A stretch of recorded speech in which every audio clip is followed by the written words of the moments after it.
Over all ہماری پوری کی پوری چین افیکٹڈ ہو جاتی ہے. لیکن انہیں تمام صورتحال میں جہاں پہ پہلے ہی پیٹرولیم مصنوعات کی قیمتیں کنٹرول میں نہیں آ رہی, وزیر اعظم پاکستان شہباز شریف کی جانب سے ایک نوٹیفیکیشن جاری کیا گیا, جس کے بعد جتنے بھی پیٹرولیم مصنوعات کے ڈیلر حضرات ہیں وہ تمام جو ہے وہ پریشان ہو گئے ہیں کہ اب کیا ہونے والا ہے نیکسٹ, کیونکہ جو خبریں آ رہی ہیں اس کے اکارڈنگ تمام اختیارات جتنے بھی پیٹرولیم سے ریلیٹڈ, اس کی قیمتیں تعین کرنے سے ریلیٹڈ اوگرا کے پاس ہوتے تھے, وہ اختیارات لے کر خود ساختہ آئل کمپنیز کو دے دیے جائیں گے, جس کے بعد ہر کوئی اپنے حساب سے قیمتیں مقرر کرے گا. یہ فکر ستائی جا رہی ہے پیٹرول پمپس مالکان کو, اور اسی لیے انہوں نے اس کے خلاف بڑی ہنگامی صورتحال پر جو ہے وہ پریس کانفرنس بھی کی ہے. آنے والے دنوں میں کیا حالات ہوں گے اگر واقعی اختیارات آئل کمپنیز کو دے دیے گئے, تو اس سے عوام کے لیے کتنی مشکلات بڑھیں گی, پیٹرول پمپ مالکان کے لیے کتنی مشکلات بڑھیں گی, اور اوور آل جو کہ ہمارا کاروبار پہلے ہی اتنا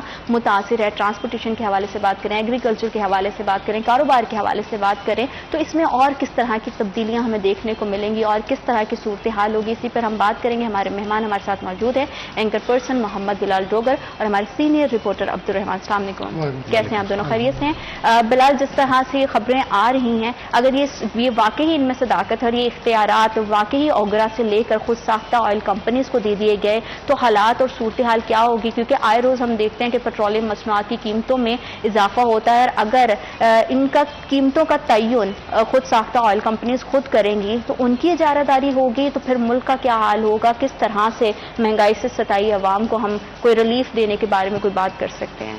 اچھا, یہ اتفاقاً ہے کہ میں گزشتہ روز اس کے اوپر پروگرام کر کے ہٹاؤں, تو میں نے اس کے اندر پیٹرول پمپ مالکان, آئل ڈیلرز اور مختلف جو اس سیکٹر سے منسوب لوگ ہیں ان کو لیا. بے شبہ پوری دنیا کے اندر یہی ہوتا ہے کہ ہر پمپ کا اپنا ریٹ ہوتا ہے, لیکن وہاں جی ڈی پی گروتھ, وہاں پر اینول کیپٹا انکم جو ہوتی ہے وہ بہت مثبت پوائنٹس میں ہوتی ہے.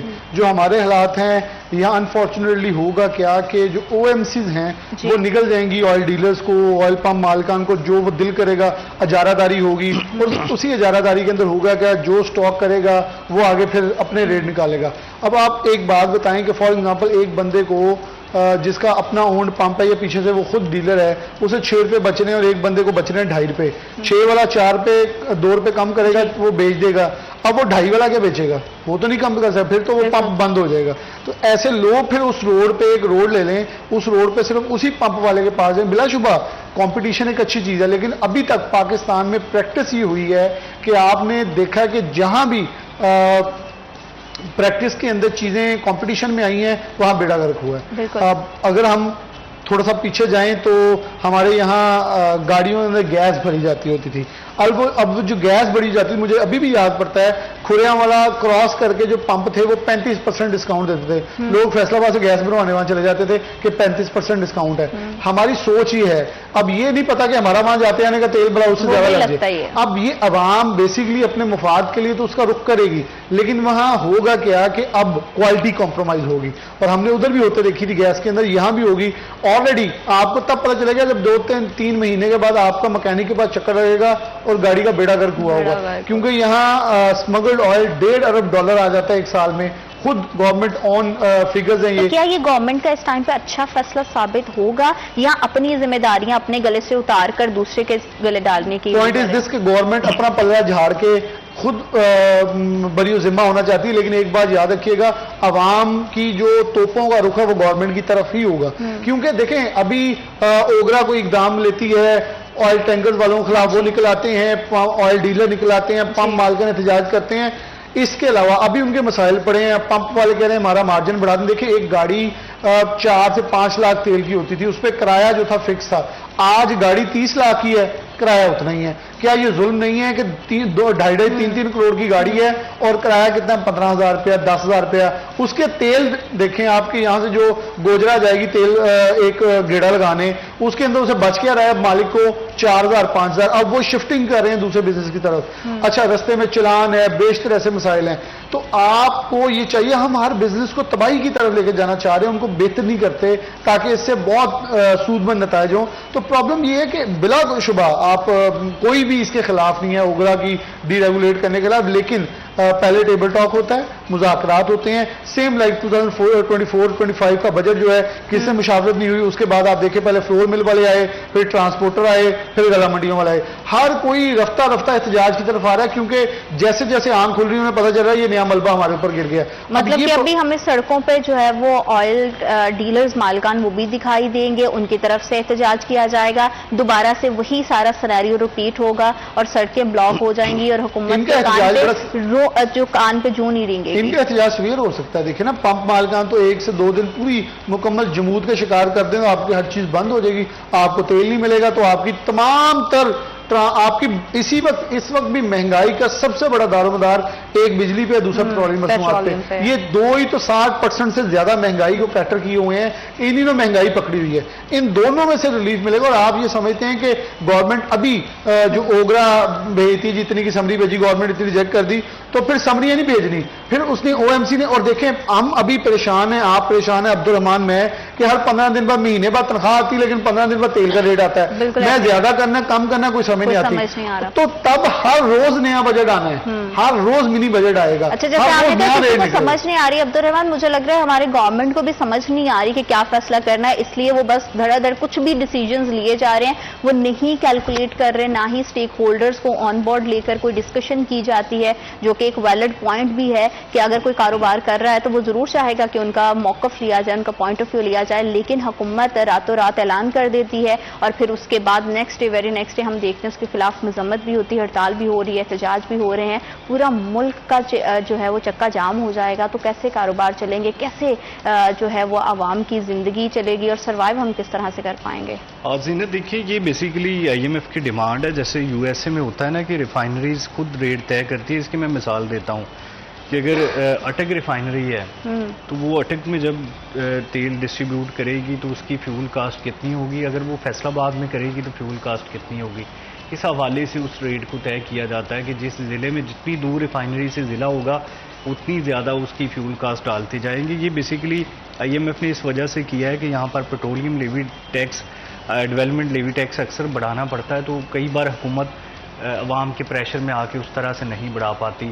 اگر 10 روپے اوگرا کہتا ہے کہ گورنمنٹ پریشر کی وجہ سے 5 روپے یا 2 روپے بڑھاتی ہے. تو یہ سارا کچھ ڈی ریگولیٹ کرنے کا مقصد یہ ہے کہ جو گورنمنٹ کا ٹیکس ہے اس پہ لگا رہے گا اور ریفائنری اپنے پروفٹ کے مطابق اس کو بڑھاتی رہیں گی. جیسے یہ برائلر ایسوسی ایشن روزانہ کی بنیاد پر ریٹ نکالتی ہے، تو یہ بھی روزانہ یا ویکلی جیسے پیچھے سے آتا ہے اس حساب سے نکالیں گے. تو یہ پیور سمجھ لیں کہ IMF کی ڈیمانڈ پہ ہو رہا ہے. یہاں پر حکومت ایسا نہیں چاہ رہی تھی. اوگرا کو ڈی ریگولیٹ کرنے کا مقصد ہی یہ ہے کہ ایک تو باری تنخواہوں سے جان چھوٹے گی، ڈی ریگولیٹ کر دیا جائے. مطلب وہی کہ حکومت اپنے گلے کی ذمہ داری کو اتار کے اور اس کو خود ساختہ آئل کمپنیز کے سر پہ ڈال رہی ہے کہ اب آپ اپنی مرضی سے دندناتے پھریں، اپنی مرضی کے ریٹس دیں اور اپنی مرضی سے جو ہے وہ جتنی پیٹرولیم مصنوعات اس کی قیمتوں کا تعین کریں. اس سے کاروباری طبقہ کتنا پسے گا، عوام کے لیے کیا مسائل ہوں گے، اس حوالے سے مزید بات کریں گے. وقت ایک چھوٹی سی بریک کا. we'll be right back after a short break.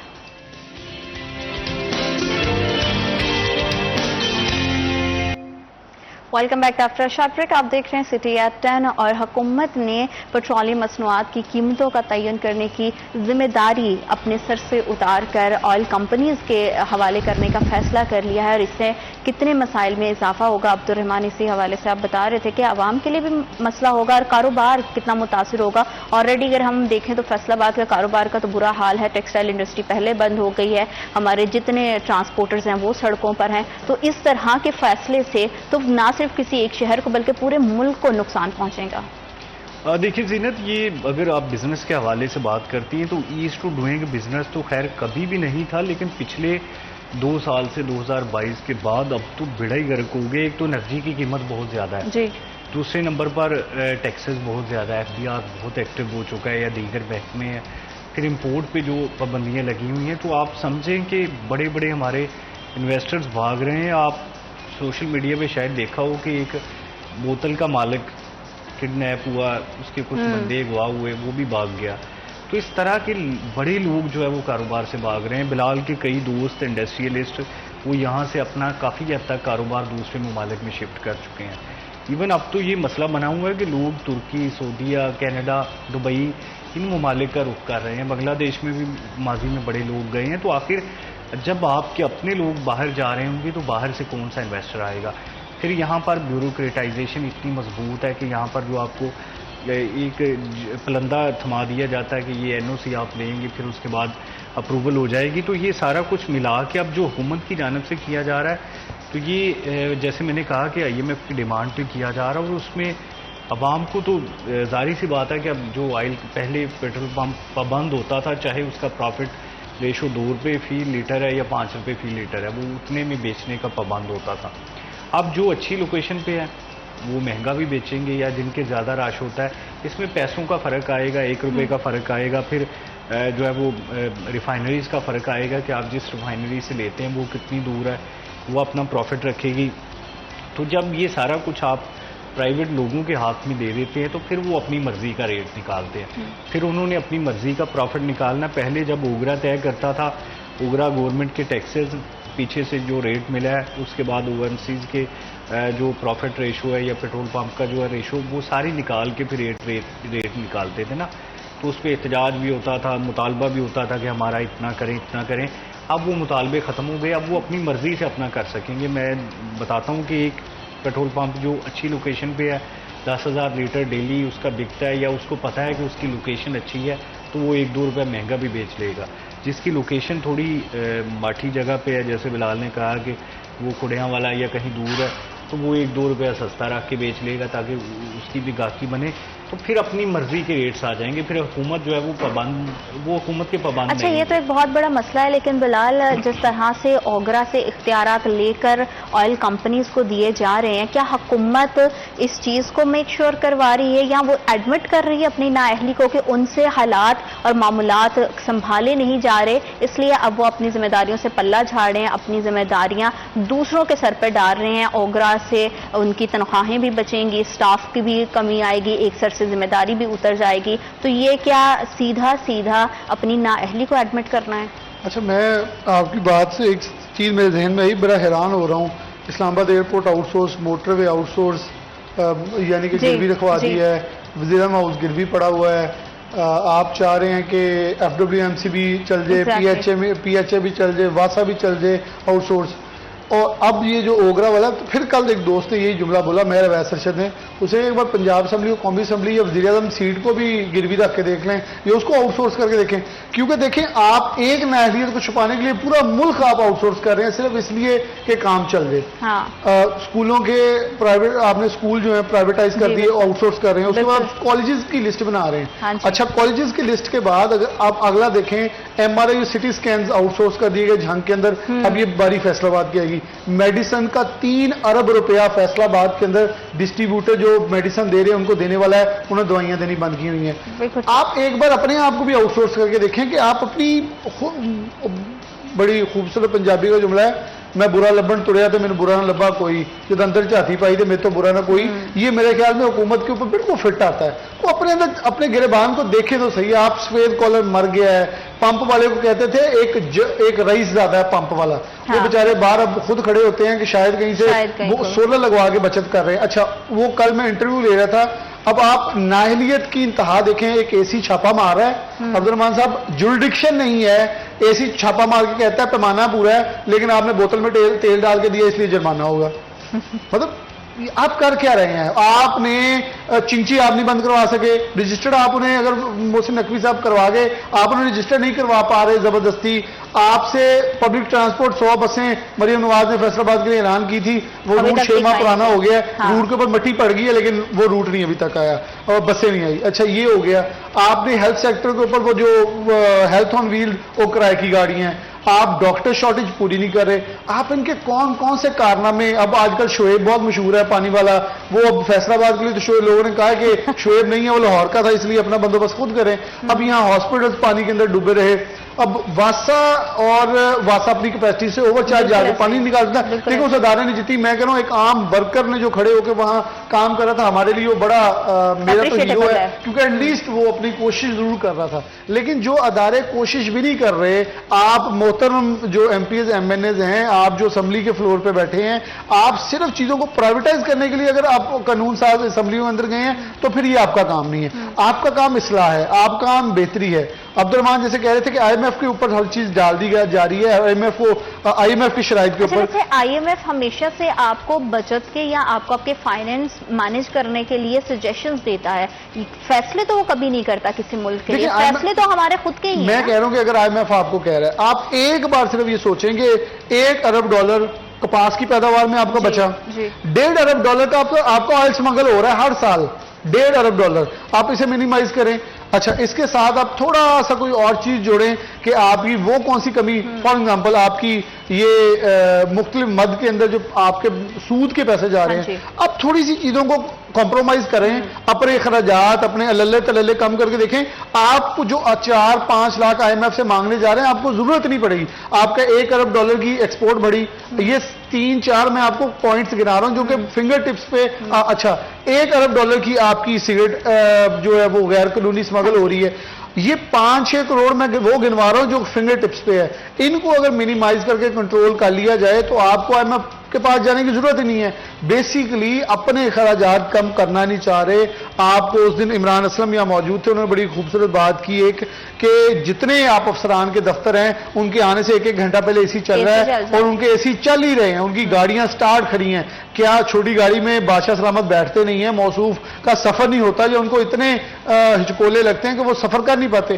وہ گاڑیاں وہاں ہماری بھی جا سکتی ہیں، ان کی بھی جا سکتی ہیں. تو بیسیکلی یہ ایک ایکسٹرا آرڈنری ایکسپینڈیچرز ہیں جن کو مائنس کرنا پڑے گا. وغیرہ آپ نے کل بنگلہ دیش دیکھا ہے تو انہوں نے جو کیا ہے، آخرکار آپ جب پبلک اور ان کے سینٹیمنٹس کو آپ ہٹ کرتے ہیں، آپ اس حد تک لے جاتے ہیں. بیسیکلی وہ بھی ایک آمرانہ جمہوریت حکومت تھی جو چل رہی تھی بہت دیر سے، بہت طویل عرصے سے، اور اس کا پھر انجام دیکھیں. جب آپ اس آمرانہ سوچ کے اندر بہت آگے چلے جاتے ہیں تو پھر انجام وہی ہوتا ہے، پھر آپ کو بھاگنا پڑتا ہے. بالکل ٹھیک ہے عبد الرحمان. یہاں پہ ہم دیکھ رہے ہیں کہ کاروباری حضرات تو اس کے خلاف آواز اٹھا ہی رہے ہیں، جتنے بھی ہمارے آئل ڈیلرز ہیں وہ بھی، اور پیٹرول پمپ مالکان. عوام کی طرف سے کیسا ریاکشن آئے گا، اور عوام کیا واقعی وہ بھی ان کی سپورٹ میں سڑکوں پر آئے گی؟ کیونکہ ان کے مسائل بڑھیں گے، ان کے گھروں کا چولہا تو چلنا پہلے ہی مشکل ہو گیا ہے. تو پہلے ہی ایک بندہ اپنے بائک کا فیول فل کروانے میں بڑا مشکل کا سامنا کرنا پڑا ہے، اور اس طرح کے جب رولز آئیں گے، اس طرح کی جب چیزیں ہوں گی تو عام شہری کو کیا آپ دیکھتے ہیں کہ وہ بھی ان احتجاج کا اور ان ہڑتال کا حصہ بنے گا؟ زینت 10-15 سال پہلے نا پیٹرول کی قیمتیں پیسوں میں بڑھتی تھی، پھر جب روپیوں میں بڑھنے لگی تو لوگوں کی جانب سے جو ہے وہ بہت احتجاج بھی ہوئے اور بات بھی اس پر کی گئی کہ یہ تو بڑا مسئلہ بن چکا ہے کہ اب جو ہے وہ 60-70 روپے تک فیول چلا گیا. یہ مطلب بہت پرانی بات بھی نہیں ہے، مطلب ڈبل ڈیجٹ میں تھا. پھر کچھ سالوں میں تو اب دیکھیے کہ 30 روپے کا جو ہے وہ جمپ بھی لگا ہے، 25 روپے کا جمپ بھی لگا ہے. تو اب تو لوگ اس پہ بات کرنا چھوڑ چکے، اور اسپیشلی جب بجلی کی قیمتیں اتنی زیادہ بڑھ گئی ہیں کہ یونٹ جو ہے وہ پیسوں میں بڑھتا تھا پھر روپوں میں آیا، اور اب 30 روپے بھی بڑھنے لگے ہیں، 15 روپے، 7 روپے بڑھنے لگے. اور ابھی یہ بھی شیورٹی نہیں ہے کہ یہ سلسلہ کہیں رک جائے گا، کیونکہ جس طرح سے جس تناسب سے بجلی کی قیمتیں بڑھی ہیں، آئے روز پیٹرولیم مصنوعات کی قیمتیں بڑھی ہیں، اور اگر یہ جو ہدایات دی گئی ہیں یہ اسی طرح سے اس پہ امپلیمنٹیشن ہوتا ہے تو حالات بہت زیادہ خوفناک ہو جائیں گے. گفتگو کے سلسلے کو آگے بڑھائیں گے، لیکن right after this break.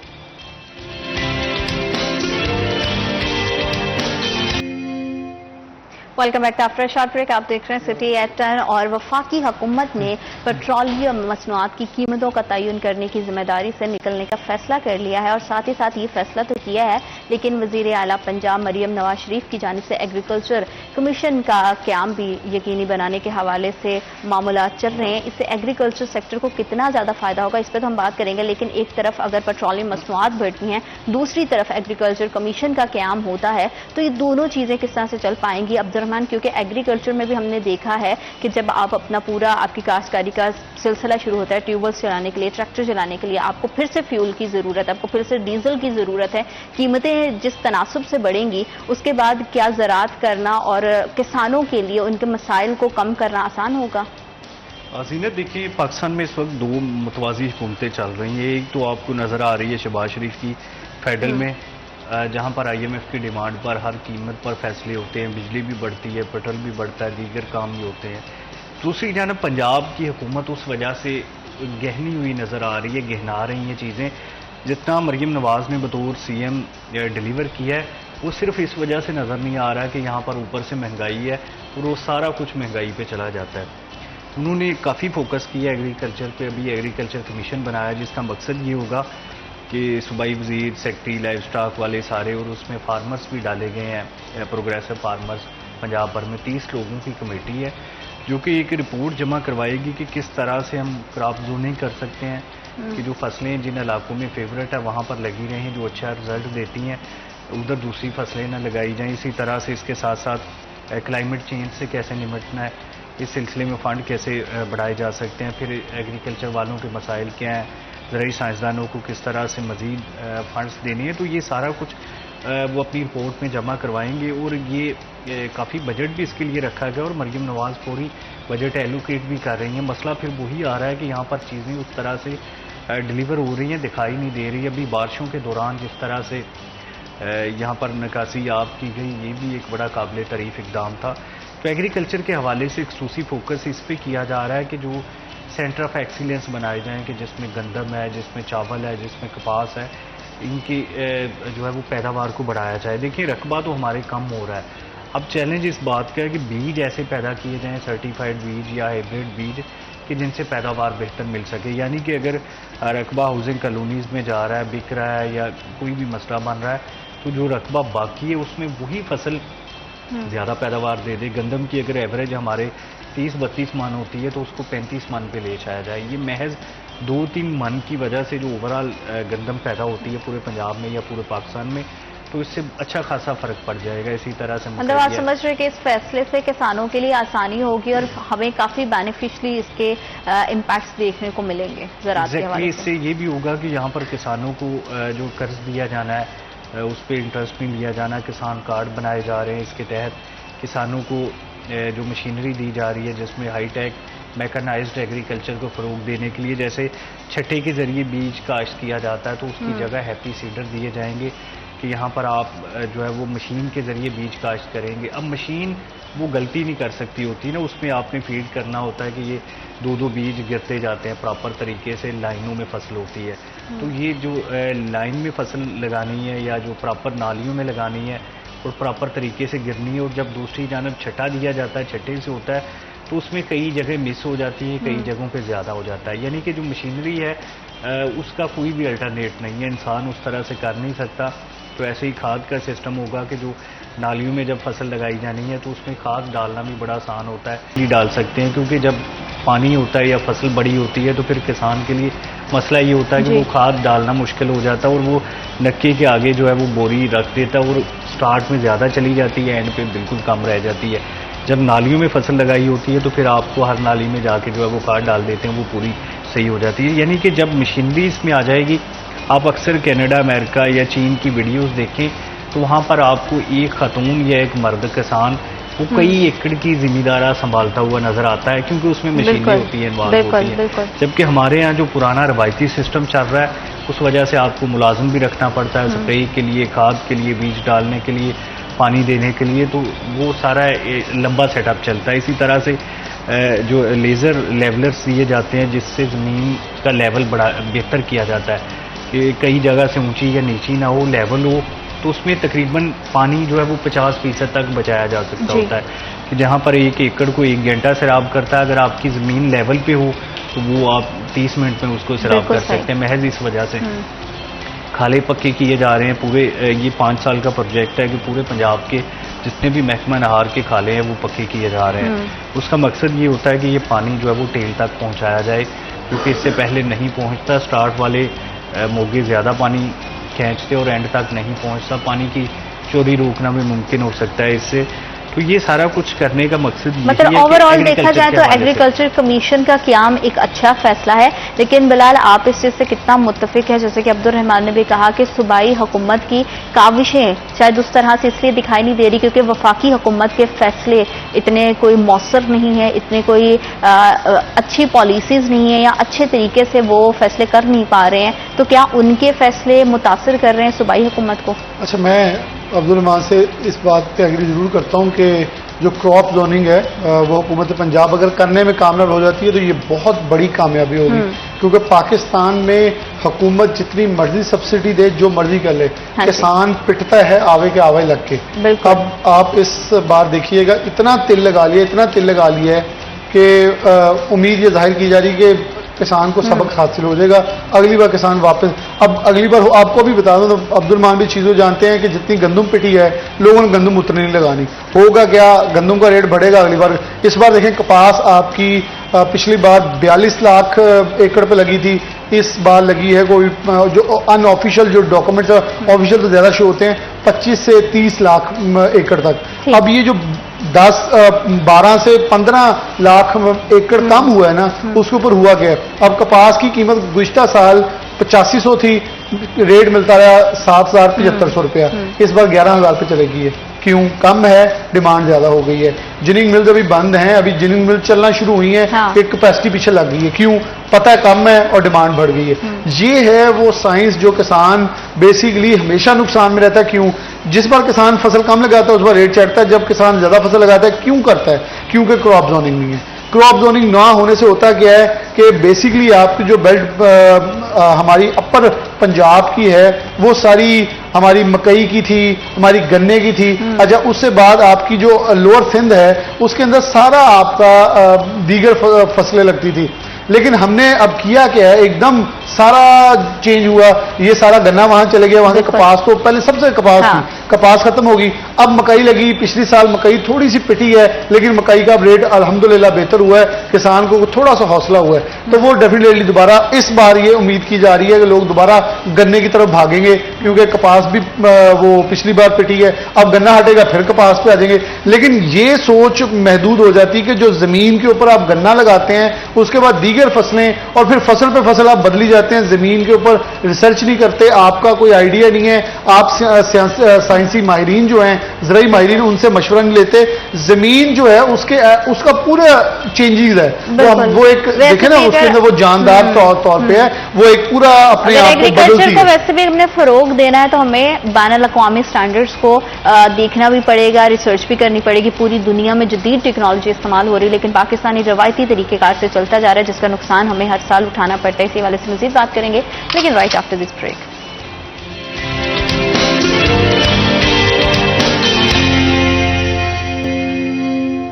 Welcome back after short break. آپ دیکھ رہے ہیں سٹی ایٹن۔ زراعت کے شعبے میں فروغ دینے کے لیے، ترقی اور پائیداری کے لیے وزیر اعلیٰ پنجاب مریم نواز شریف کی طرف سے بڑا زبردست قدم لیا گیا ہے، بڑی زبردست ایک آغاز ہونے جا رہا ہے جس کی وجہ سے ایگریکلچر میں بہت ساری تبدیلیاں آئیں گی، لیکن بات یہی آتی ہے کہ جو ہمارا پہلا مسئلہ تھا پیٹرولیم مصنوعات کی قیمتوں میں اضافہ، جب فصلیں اچھی ہوں گی، ٹرانسپورٹیشن کا سلسلہ شروع ہوگا تو وہ کتنا حد تک اس تمام معاملے کو متاثر کرے گا عبد الرحمان؟ کیونکہ ظاہری بات کہ جب بھی ہم کسی بھی چیز کی پیداوار کرتے ہیں، مینوفیکچرنگ ہوتی ہے، چیز بن جاتی ہے، لیکن اس کی ٹرانسپورٹیشن کے لیے چیز ایک جگہ سے دوسری جگہ بھیجنے کے لیے گڈس کی ترسیلات کا سلسلہ وہ کتنا متاثر ہوگا اگر پیٹرولیم مصنوعات کے حوالے سے جو فیصلہ کیا جا رہا ہے، جو اختیارات وفاقی حکومت نے اپنے سر سے اٹھا کے دوسرے کو دے دیے ہیں، تو یہ دونوں طرف پیرلل فیصلے چل رہے ہیں۔ ایسا لگ رہا ہے کہ پاکستان کے اندر ہی وہی والی بات ہے کہ دو الگ الگ حکومتیں چل رہی ہیں، صوبہ پنجاب کی حکومت الگ چل رہی ہے، وفاقی حکومت الگ چل رہی ہے، اور یہ دونوں کے فیصلوں میں ہمیں کہیں پہ میل کیوں نہیں دکھائی دے رہا ہے، کہیں پہ لگ کیوں نہیں رہا ہے کہ یہ ایک دوسرے کے ساتھ مشاورت کرتے ہیں، کہ آپس میں بھی کوئی پارٹی کے اندر بھی مشاورت کی کمی دکھائی دے رہی ہے؟ دیکھیے یہ بات آپ کی درست ہے کہ یہاں پر جو کھاد ہے وہ کسانوں کو مہنگے داموں ملتی ہے، فیول مہنگے داموں ملتا ہے، ٹیوب ویل کے لیے بجلی مہنگے داموں ملتی ہے، اور جب سبزی یا پھل یا کوئی بھی چیز اجناس منڈی میں لے کے جانی ہے تو وہ بھی ظاہری سی بات ہے ڈیزل مہنگے داموں ہوگا، ٹریکٹر چلانا ہے تو ڈیزل مہنگا ہے۔ یہ ساری چیزوں کے بیچ اب وہ اچھی فصل کاشت کر بھی لے گا تو اتنا زیادہ امپیکٹ فل نہیں ہو پاتا، پھر اوپر سے جو سرکاری نرخ بڑھائے جاتے ہیں وہ بڑے کم ہے کہ وہ کم کر دیے جاتے ہیں، تو یہ بات بہرحال کسی حد تک درست بھی ہے کہ یہاں پر اگر وہ اپنی فصل بڑھا بھی لیتا ہے تو اس کو منافع خاص نہیں ہوگا، کیونکہ اس پہ اس کی پیداواری لاگت بڑھ چکی ہوگی. یہ ڈیزل کی قیمتیں، بجلی کی قیمتیں، کھاد کی قیمتوں کی وجہ سے جو اس کی پیداواری لاگت ہے وہ بہت زیادہ چلی جاتی ہے اوپر.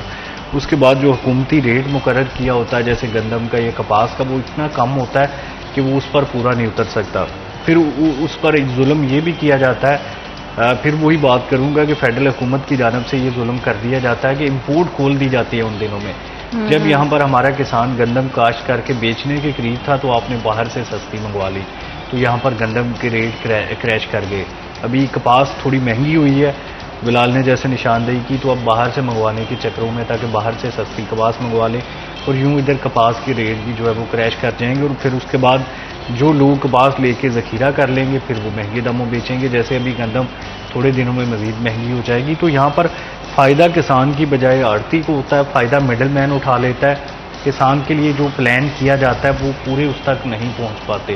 کھادوں پر سبسڈی دی جاتی ہے، وہ کسانوں تک پوری نہیں پہنچ پاتی، راستے میں ڈیلرز اور دوسرا مافیا کھا لیتا ہے.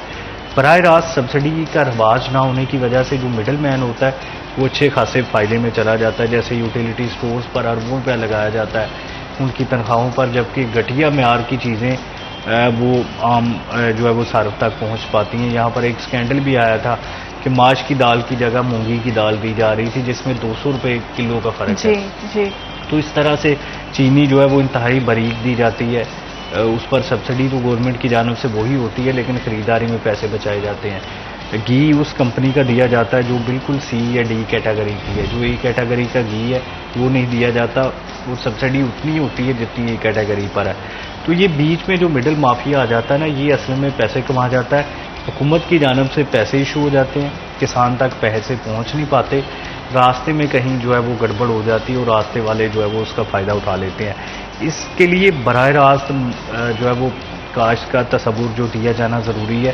یہ کئی بار اس پہ بات بھی ہوئی ہے کسانوں کی جانب سے کہ براہ راست خریداری ہو، اس میں منڈی کا یا آڑتی کا جو ہے وہ درمیان میں راستہ نکالا جائے، پھر ان کو فائدہ ہوگا. اگر ایسے ہی سسٹم چلتا رہا تو پھر حکومت جتنے مرضی ارب روپے کا بجٹ بڑھا لے، کسانوں کو فائدہ نہیں ہوگا. بالکل ٹھیک ہے. دنیا بھر میں بڑی جدید ٹیکنالوجی استعمال کر کے ایگریکلچر سیکٹر کو چلایا جا رہا ہے، لیکن پاکستان میں اس طرح کی ٹیکنالوجی تو دور کی بات ہے. جو بنیادی چیزیں ہیں جس میں ہمیں اپ گریڈ ہونے کی ضرورت ہے، ہم وہاں پہ بھی نہیں وہ چیزیں اپنے کسان کو بھی تک مہیا کر پا رہے ہیں. تو یہ سارے حالات چلتے رہیں گے تو ہمیں کتنا عرصہ مزید لگ جائے گا بلال دنیا کے طریقہ کار سیکھنے کے لیے، پوری دنیا کے ساتھ کمپیٹ کرنے کے لیے، اپنی زراعت کو اور زیادہ اسٹرانگ کرنے کے لیے. حالانکہ وی آر ویری بلیسڈ کہ پاکستان ایک زرعی ملک ہے اور یہاں پہ قدرتی وسائل بہت زیادہ ہیں، اس کے باوجود ہماری اچھی پلاننگ نہ ہونے کی وجہ سے، اس کے باوجود ہماری حکومت کی کچھ غیر مؤثر فیصلوں کی وجہ سے خمیازہ ہماری پوری ملک کو بھگتنا پڑتا ہے. اللہ کا شکر ہے. اچھا آپ نے کہا بلیسڈ، مجھے نہیں لگ رہا ہم زرعی ملک ہیں اب، کیونکہ اب عبدالرحمان پہلے بتا چکے بہت سکڑ گئی ہے یہ زمین.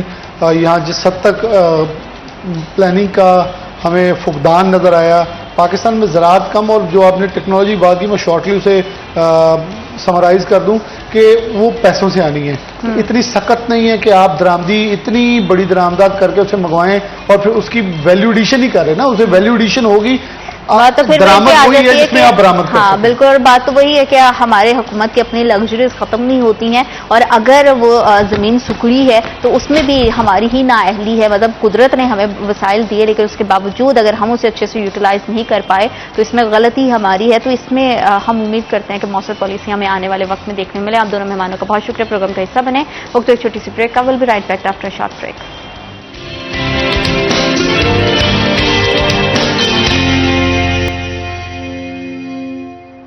Welcome back after short break. آپ دیکھ رہے سٹی ایٹ 10 اور ہمیشہ سے ہماری کوشش ہوتی ہے کہ قانون ساز اداروں کے حوالے سے ہم آپ کو بتاتے رہیں کہ کہاں پہ کیا کارکردگی چل رہی ہے، کیا پرفارمنس ہے، کیونکہ عوام کو ہمیشہ سے ہم نے دیکھا ہے کہ ہمارے تمام ڈپارٹمنٹ سے بہت زیادہ شکایات رہتی ہیں. تو ہماری کوشش ہوتی ہے کہ ڈفرینٹ ڈپارٹمنٹ سے ہم یہاں پہ ریپرزنٹیٹیوز کو بلائیں، ان سے پوچھیں کہ وہ کیا کام کر رہے ہیں، پبلک کو کس طرح سے سرو کر رہے ہیں، پبلک کا کتنا تعاون ہے. لیکن یہ وہ چیز ہے، ہمیشہ سے ایک چیز پہ ہم ایمفسائز کرتے ہیں کہ کہ ہمیشہ ڈپارٹمنٹ کے ساتھ ساتھ پبلک کو بھی اپنا تعاون دکھانا پڑتا ہے تاکہ معاملات بہتر انداز سے چل سکیں، معاملات بہتر چل سکیں. اور شہر کی صورتحال کے حوالے سے ہم دیکھیں، شہر کے امن و امان کے حوالے سے بات کریں، عوام کے تحفظات کی اگر ہم بات کریں تو ہمیشہ سے ہماری نظریں پولیس ڈپارٹمنٹ پر رہتی ہیں کہ کس طرح سے پولیس ڈپارٹمنٹ فیصل آباد شہر کو سرو کر رہی ہے، کیا نئی نئی ٹیکنالوجیز انٹروڈیوس ہو رہی ہیں، کس طرح سے نئی اسٹریٹجیز کے تحت کرائم کی شرح کو کنٹرول کیا جا رہا ہے تاکہ ہم زیادہ محفوظ فیل کر سکیں، ہمیں زیادہ احساس ہو، ہم اپنی شہر میں آزادی کے ساتھ ہر کام کر سکیں، خواہ وہ ہماری خواتین ہیں، بزرگ ہیں، بچے ہیں، بڑے ہیں، سب کے لیے ایکول ہم سب پہ رسپانسبلٹی بھی ہے اور ہم سب کے لیے ہمارے پولیس ڈپارٹمنٹ 24/7 سرو کرنے کے لیے تیار بھی رہتا ہے. تو آج بھی بڑی زبردستی پرسنالٹی ہمارے ساتھ موجود ہے، ہم ان سے بات کریں گے اور جانیں گے کہ کس طرح سے پولیس ڈپارٹمنٹ پبلک کے لیے سرو کرنے کے لیے ان کے تحفظات کا خیال رکھ رہی ہے. 24/7 جو ڈیوٹی کرتے ہیں وہ کتنا چیلنجنگ، کتنا ٹف رہتا ہے، کس طرح کے پرابلمز اور ایشوز ہیں جو پولیس ڈپارٹمنٹ کو فیس کرنے پڑ رہے ہیں. ہمارے ساتھ موجود ہیں ASP گلبرگ سرکل فیصل آباد سے اویس علی خان صاحب. السلام علیکم. کیسے ہیں آپ sir? Thank you so much for coming. Sir سب سے پہلے تو آپ مجھے اپنی ہی پولیس اسٹیشن کی صورتحال کے بارے میں بتائیے کہ کس طرح کے حالات ہیں وہاں پہ، پولیس اسٹیشن کو کس طرح کے چیلنجز کا سامنا ہے. بسم اللہ الرحمن الرحیم. میری جورسڈکشن میں پولیس اسٹیشن گلبرگ ہے، غلام آباد ہے اور تھانہ رضا آباد ہے. تو ان تین کی حد تک ہم دیکھیں تو جو پرٹیکولرلی گلبرگ پولیس اسٹیشن ہے وہ کلاک ٹاور سے ایڈجیسنٹ ہے اور شہر کے مین جو ہے ریجن میں فال کرتا ہے. تو اس حساب سے ادھر اربن پیٹرن جو ہے کرائم کا اور سوسائٹی کا ایک اس کا لیونگ جو ہے وہ اربن پیٹرن میں. پھر تھانہ غلام آباد جو ہے اس کے اندر ایک مکس پاپولیشن بھی ہے، کالونی جو ہے لمبی سب سے بڑی کالونی سمجھی جاتی ہے شہر کی غلام آباد. اور جو رضا آباد ہے اس کا علاقہ سیمی اربن اس کو کہا جا سکتا ہے، جس کے اندر تھوڑے بہت ایگریکلچر یوزز بھی ہیں. تو پن پوائنٹنگ ٹورڈز یور کوشچن کہ کرائم کیا ہے، تو ایک آپ کو مکس کرائم کا ٹرینڈ ملتا ہے جس کے اندر چوری سے لے کے مرڈر سے لے کے ہر قسم کی چیز ہوتی ہے. لیکن جو شہری علاقہ زیادہ ہوتا ہے وہاں پہ پرٹیکولرلی کیونکہ ادھر پھر یونیورسٹیز بھی ہوتی ہیں تو وہاں پہ خاتون سے ریلیٹڈ، خواتین سے ریلیٹڈ، فیملیز سے ریلیٹڈ مسئلے. اچھا، جہاں پہ سکولز ہوں گے، کالجز ہوں گے، مدرسے ہوں گے، وہاں پہ بچوں سے ریلیٹڈ مسئلے. تو ورائٹی آپ کو ملتی ہے اس چیز کے اندر. اس میں پھر لائک وائز ہماری اسٹریٹجی بھی اس ورائٹی کو دیکھتے ہوئے ہمارا رسپانس ہوتا ہے کرائم کی ٹورڈز. بالکل ٹھیک ہے. اچھا، آپ نے کرائم کے حوالے سے تو بتا دیا کہ اس طرح سے ورائٹی آف کرائمز ہمیں مل جاتے ہیں، لیکن آپ کیا سمجھتے ہیں، بتاتے خود کہ ان جرائم کی شرح میں کس حد تک کمی واقع ہوئی ہے یا ابھی اس میں اس کا تناسب بڑھتا ہوا محسوس کر رہے ہیں، اور پولیس ڈپارٹمنٹ اس کو کنٹرول کرنے کے لیے کیا حکمت عملی کر رہی ہے؟ دیکھیں، جس ریٹ سے ہماری پاپولیشن بڑھ رہی ہے آلموسٹ 1.4 1.5 کا اگر آپ اس کو فیکٹر لگاتے ہیں تو with in 15 to 20 years population نے ڈبل ہونا ہے. جی بالکل. تو اس کا مطلب یہ ہوا کہ پاپولیشن کے بڑھنے سے کرائم بھی ڈبل ہوتا ہے. تو ٹریڈیشنل آرگیومنٹ یہ ہے کہ جس حساب سے کرائم بڑھتا ہے، پاپولیشن بڑھتی ہے، پولیس کی نفری، پولیس کی پرسنل کی تعداد اس طرح نہیں بڑھتی ہے.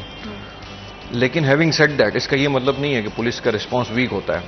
اوور دا ٹائم ہم نے سسٹمز ایوالو کیے ہیں اور اپنی یہ جو ٹریڈیشنل آرگیومنٹ ہوتا ہے کہ کرائم بڑھ رہا ہے، پولیس کنٹرول نہیں کر رہی، یہ میں سمجھتا ہوں کہ اس کے اندر بالکل بھی حقیقت اس حد تک نہیں ہے. کہ پولیس کا کام کرائم روکنا اس حد تک ہے جو اس کی پروفیشنل ذمہ داری بنتی ہے. باقی کرائم نے ہمیشہ ایگزسٹ بھی کرنا ہے، اس نے بڑھنا بھی ہے. بالکل. ہم اپنا رسپانس بہتر کرتے ہیں کرائم کے لیے. ٹھیک ہے. اس کی ٹریسیبلٹی کو بڑھا دیتے ہیں یا تھرو پریمپٹیو ایکشنز اس کو ہونے سے کسی حد تک ہم روک سکتے ہیں. لیکن یہ کہہ دینا کہ پولیس نے بالکل کرائم کو کنٹرول کر دینا، یہ ایک تھیوریٹیکل بات ہو سکتی ہے. کیونکہ انسان کی تخلیق سے لے کے سوسائٹی کے ایوولوشن سے لے کے اور فیوچر کے اندر بھی کرائم کی ایگزسٹنس بھی ہونی ہے، اس کے اندر انکریز ڈکریز آتا ہے. It's just like a flowing water جس کو آپ تھوڑا سا ریگولیٹ کر سکتے ہیں. ہمارا اس میں آرگیومنٹ یہ ہوتا ہے کہ وی رسپونڈ بیٹر، جس کے ذریعے سے ہم امپیکٹ کریٹ کرنے کی کوشش کرتے ہیں اور کسی حد تک اس کو ریگولیٹ کرتے ہیں. بالکل. اچھا، آپ نے بات کی وسائل کی کمی کے حوالے سے، ہم بھی یہ اس چیز کو دیکھتے ہیں کہ پولیس ڈپارٹمنٹ میں ٹیم کی بات کر لی جائے یا پھر ہم پیٹرولنگ کے حوالے سے بھی بات کریں، گاڑیوں کی بات کریں، اکوپمنٹس کی بات کریں، تو بہت سارے چیلنجز ہیں. آپ بذات خود کیا سمجھتے ہیں کہ کس طرح کے چیلنجز آپ فیس کر رہے ہیں، آپ کا پورا ڈپارٹمنٹ فیس کر رہا ہے، اور ان کے حل کے لیے حکومت کی جانب سے کیا سپورٹ ملتی ہے ڈپارٹمنٹ کو؟ دیکھیں جتنا محدود وسائل کے اندر گورنمنٹ پولیس کو سپورٹ کر سکتی ہے وہ کرتی بھی ہے.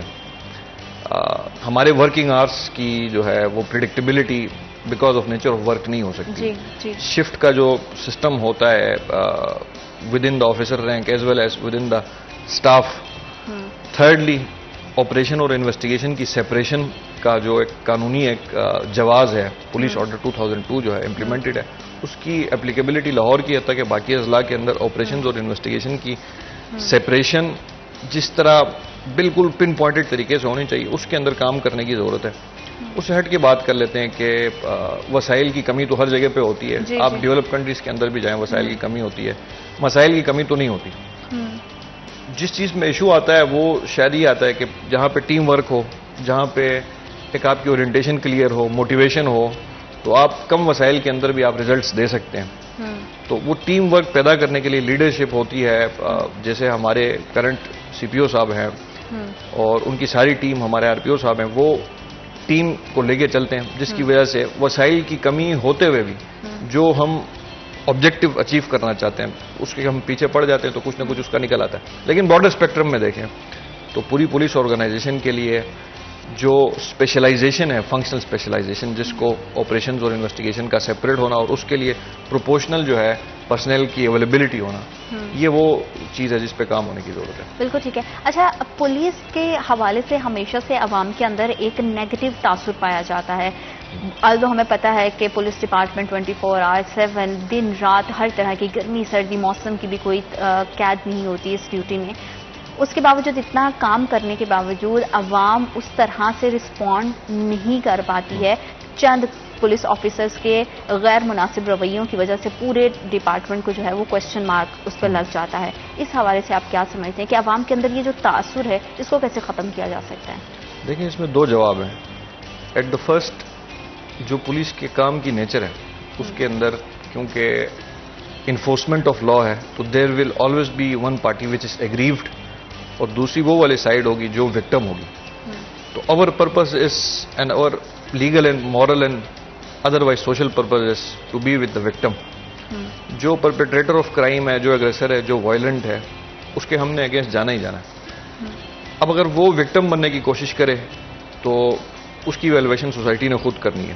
تو اس لیے بہرحال ہم پروفیشنل ہوتے ہوئے بھی there will always be one side جو کہ کرمنل سائڈ ہوگی یا جو کہ ایگریسو سائڈ ہوگی, وہ ہم سے ناراض رہے گی. سیکنڈلی, اب دوسرے لوگوں کو ناراض ہونے سے کیسے بچانا ہے, اس کے لیے اپنی پروفیشنلزم کا مظاہرہ ہے, اپنے ایٹیٹیوڈ کے اندر کی چینجنگ ہے اور اپنا جو انٹریکشن ہے اس کے اندر جو ہے کرٹسی کے ساتھ اس کا انٹریکشن ہے. تو ان چیزوں کے ذریعے سے, اور جو اصل چیز ہے کہ پریڈکٹیبلٹی ہے ہمارے پروسیسز کے اندر, پلس جو سروس ڈیلیوری ہم دیتے ہیں اس کی وجہ سے جو چیز عوام کو چاہیے وہ سروس ڈیلیوری ہے وہ ہوتی ہے, تو پھر ہمارا سیٹسفیکشن کا لیول بھی عوام کا ہمارے اوپر بہتر ہو جاتا ہے.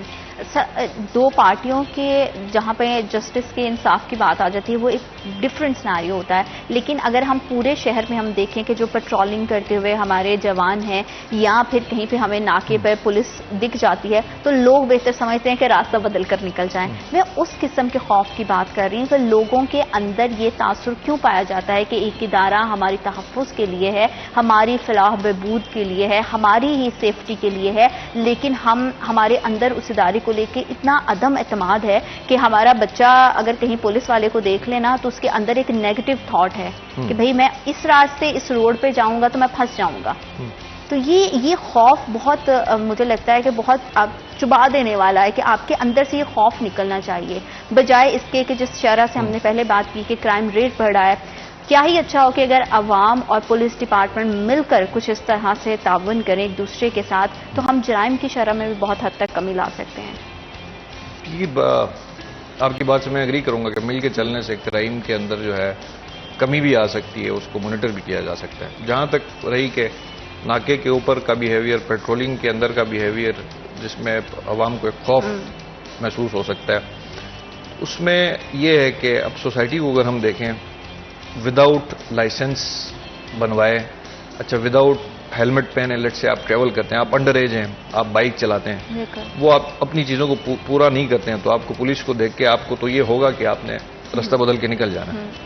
سیکنڈلی اگر آپ کے پاس ڈاکیومنٹس پورے ہیں, لیگل ریکوائرمنٹس پورے ہیں, آپ ایلیجیبل ہیں ڈرائیونگ کے لیے, پھر آپ کو باہر پولیس نظر آتی ہے, کیا وہ آپ کو بلا وجہ تنگ کرتی ہے؟ اگر بلا وجہ تنگ کرتی ہے اس کے لیے پورا ایک اکاؤنٹیبلٹی کا ہمارا سسٹم ہے, اس پہ ہم ایکشن لیتے ہیں, اور جو کہ ڈسکریج کیا جاتا ہے بیہیویئر. سیکنڈلی آپ کی بات کو اگر درست مان لیا جائے 100%, تو ڈسپائٹ آل آف دیٹ, اس خوف کے باوجود جب کوئی برا ہو جاتا ہے, کوئی ایشو ہوتا ہے, تو who is the first one you are going to call to? Definitely police ہی ہے. وہ جو خوف کا ایلیمنٹ ہے وہ بعد میں کنورٹ ہو جاتا ہے ٹورڈ سیکنگ ہیلپ. تو اگر وہ انٹرنسڈ اس طرح ہوتا ہے کہ بالکل ہی خوف طاری ہے, تو پھر مصیبت کے اندر پولیس کو پکارا بھی نہیں جاتا. تو آئی وڈ سے کہ ڈیفینیٹلی ہمارا جو ایٹیچیوڈ ہے اس کے اندر بتدریج بہتری بھی آتی ہے. اکا دکا واقعات ہوتے ہیں, لیکن ان کو جنرلائز کر کے پوری پولیس آرگنائزیشن کے اوپر اس پہ نہیں لگانا چاہیے کہ ایز اے آرگنائزیشن اس طرح کی چیزیں. انڈیویجول انسٹنسز ہوتے ہیں جس کی مختلف ریزنز بھی ہوتی ہیں, اور جس کے اندر ایٹ لیسٹ جو ہے ذمہ داری پولیس کی جتنی بنتی ہے اتنی ہی سٹیزنز کی بھی بنتی ہے. سٹیزن ایجوکیشن پہ بھی کام کرنے کی بالکل سٹیزن ایجوکیشن پہ کام کرنے کی ضرورت بھی ہے, اور کمیونٹی پولیسنگ کے حوالے سے بھی ہم جانیں گے یہ کیا ہے, اور اس کو کس طرح سے مزید ہم اس سے فائدہ لے سکتے ہیں, اس کے کیا بینیفٹس ہیں, اور یہ کس طرح سے ہمارے لیے مددگار ثابت ہو رہی ہے. لیکن رائٹ آفٹر دس بریک.